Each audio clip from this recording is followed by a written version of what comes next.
Saudara, kalau kita menjadi Kristen, Papa di surga itu tidak pernah menilai hidup Kristen kita itu selama di kebaktian.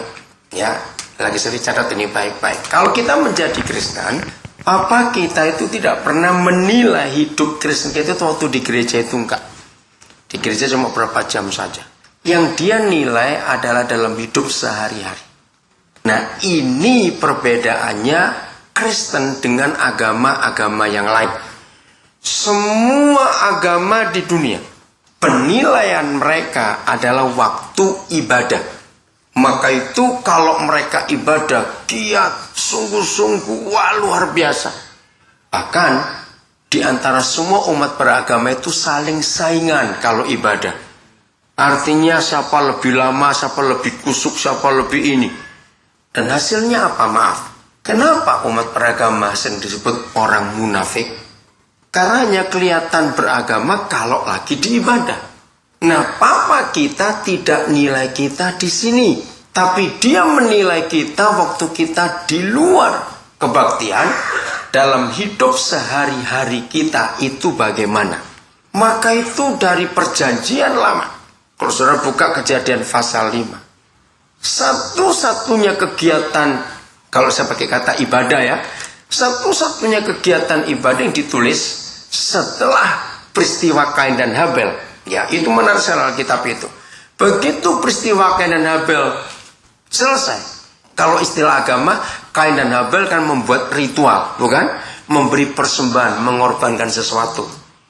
Nah, terjadi pembunuhan di situ. Maka itu Alkitab tidak menulis setelah itu anak-anak Adam itu ada kegiatan apa dalam ibadah. Itu nggak ditulis. Hanya ditulis punya anak ini, punya anak ini, punya anak itu, begini begitu semuanya. Tapi ditulis pertama kali setelah Kain dan Habel itu Kejadian pasal 5, ada seorang namanya Henokh. Nah, ditulisnya itu bagus sekali. Tidak dikatakan Henokh sedang berdoa, Henokh sedang beribadah, Henokh sedang ini. Siapa masih ingat ditulis Henokh bagaimana hidupnya dengan Papa? Ayo, siapa ingat?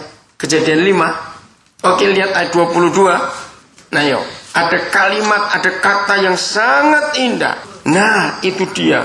Henokh bergaul dengan Tuhan. Kalau saudara buka bahasa Inggris, Enoch walk with God. Saudara, itulah kegiatan pertama yang ditulis setelah persembahan Kain dan Habel. Bergaul. Hidup berjalan dengan Tuhan. Oke, kalau ada kata bergaul atau hidup berjalan dengan Tuhan, itu dilakukan tiap hari atau sesekali. Tiap-tiap hari tentunya. Enggak cuma sekali, 2 kali saja. Nah, itu yang dinilai. Enggak cuma di situ saja. Kejadian 6. Saudara lihat ayat 9. Ya. Ada kata apa lagi? Nuh, bagaimana hidupnya dengan Papa di surga? Ditulis apa? Kejadian 6 ayat 9. Cepat lihat. Nuh, bagaimana? Bergaul ya. 9. Ya. Nah, itu dia. Ada bahasa Inggrisnya enggak? Ada ya? Agak coba lihat. Nuh, hidup bergaul dengan Tuhan. Walk with God. Saudara, hebat sekali. Terus berjalan lagi sampai pasal 12 kita ketemu Abraham. Nggak ada kata bergaul, tapi kelihatan sekali kalau Abraham bergaul dengan Tuhan. Buktinya apa? Ketika datang suara itu, Abraham, keluar kamu dari lingkungan keluargamu, sanak saudaramu, bawa istrimu dari negerimu, keluar, kamu pergi. Papa tidak bilang suruh pergi kemana, pokoknya pergi. Itu luar biasa. Kalau Abraham nggak bergaul dengan Tuhan, wah, hebat sekali. Gak mau mentaati itu. Coba saya pakai ilustrasi ini. Sekristen-kristennya kita. Ngerti kata itu ya? Sekristen-kristennya kita. Kalau nanti malam Tuhan datang. Misalnya, Ivan Sitompul, aku ingin bersama keluargamu, kamu besok ke airport. Kemana Tuhan? Pokoknya ke airport, pergi. Ayo, sekristen-kristennya kita. Ayo, pergi atau nawar? Ya kemana dong? Lu bilang cuma pergi loh, saudara, cuma pergi. Dan Abraham nurut. Dia bergaul. Belum lama saya terima message bagus sekali soal Nuh tadi itu. Kalau Nuh itu menarik, saudara. Bayangkan, zaman itu belum ada transportasi air. Jadi kendaraan air itu belum ada. Betul zaman Nuh? Jangan lagi kapal, jangan lagi perahu, getek, tahu getek? Apa itu? Rakit. Itu aja nggak pernah dipakai orang. Jadi yang namanya getek aja nggak ada zaman Nuh. Apalagi perahu, apalagi kapal. Bayangkan, tahu-tahu papa berkata, Nuh buatkan kapal. Kalau dia orang Palembang tanya, itu pempek model apa? Kapal. Nah, karena zaman itu nggak ada orang pakai kapal, itu nggak pernah dengar apa-apa. Ngerti kata itu, saudara? Nah, Nuh suruh buat. Dan itu kecil atau besar kapalnya? Bukan cuma besar, orang Jawa bilang gede gitu. Karena yang dibawa nggak cuma binatangnya, makanannya juga, sudah. Ingat ya, belum ada paku, belum ada gergaji, belum ada lem, nggak bocor itu kapal. Maka itu ada tulisan yang saya dapat lewat BlackBerry yang katakan, orang ahli itu buat Titanic, tapi orang biasa buat Bahtera. Yang tenggelam yang mana? Bagus, mana kata-kata itu bagus sekali. Yang tenggelam yang mana? Hebat sekali. Nah, kalau Nuh nggak bergaul, nggak akan jadi barang itu, karena orang belum pernah tahu. Nah, jadi yang Papa minta kepada kita bukan aktivitas keagamaan, aktivitas di gereja. Ini cuma berapa jam, saudara.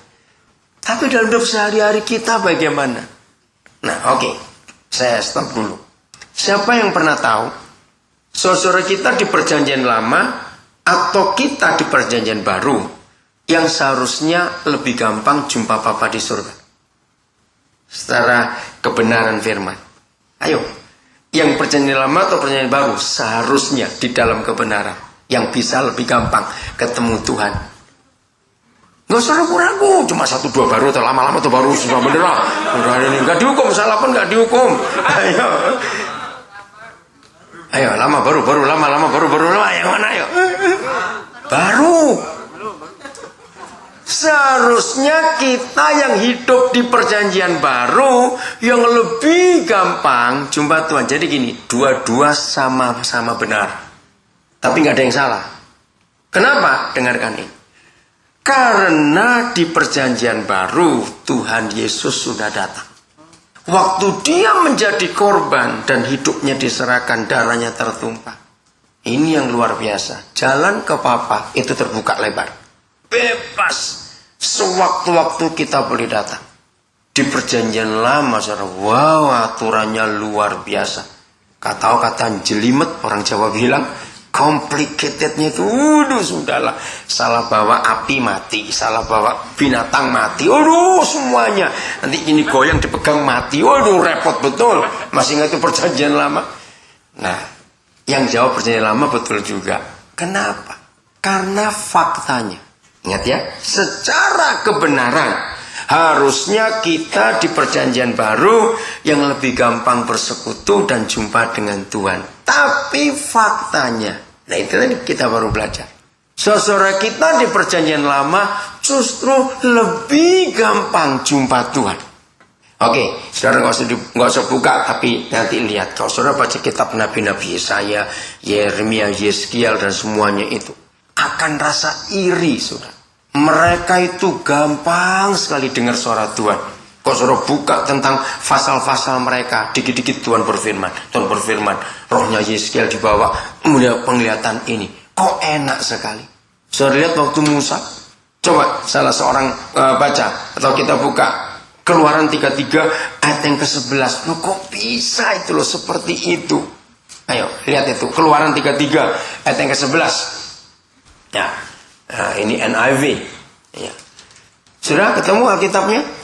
Bagaimana cara Papa bicara dengan Musa? Berhadapan-hadapan muka, face to face, as a man speaks with his friend. Wow, enak sekali. Ingat waktu Samuel masih kecil, Tuhan datang pada dia bicara. Waktu dia tidur, kan anak itu nggak ngerti berapa kali Samuel dipanggil Tuhan. 4, salah. Salah lagi